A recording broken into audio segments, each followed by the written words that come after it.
So let's say you're coming down in the squat and everything is great, but it's when you start to make your way back up to the top, that's when you first notice the pain, or you have the most pain when you squat.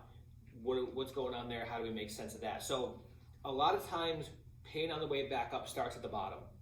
What a lot of people do in a lot of exercises, not just squats, but it's pretty apparent with squats, is when they change directions, right? So every exercise has a point where you go from one direction to another, you change and you go the other way. That transition point where we kind of switch from eccentric to concentric muscle contractions, that is a common breakdown point for technique. People lose their tension, the focus, just they kind of lose things just for a second, and it throws everything off.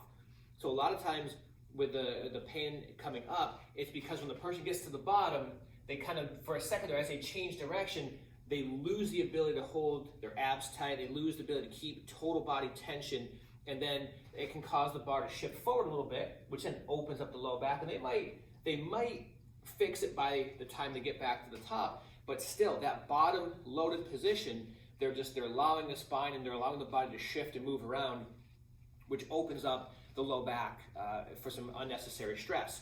Now, sometimes that transition is made more difficult because the person just dive bombs from the top. So they from here, they kind of they drop into it, giving themselves no chance to set stability or have any control over that negative or eccentric portion of the motion. So if you kind of find that you're almost dropping like a trap door let out underneath you during your squat, give yourself a chance, go a little slower. So make sure you control the descent, keep the tension, and squeeze and drive back up, and do it more in a controlled manner.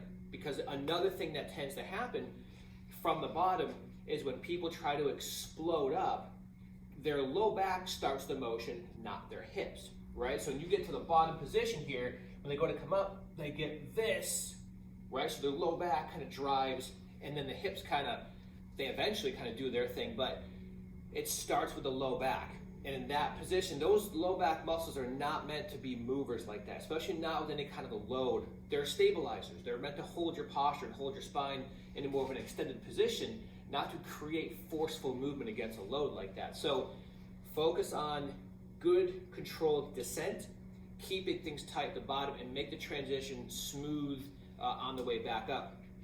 A lot of times this means you have to lighten your weight and really work on your technique. But if you're sloppy in that bottom position, the weight might be too heavy, and that might be a part of the problem in the first place.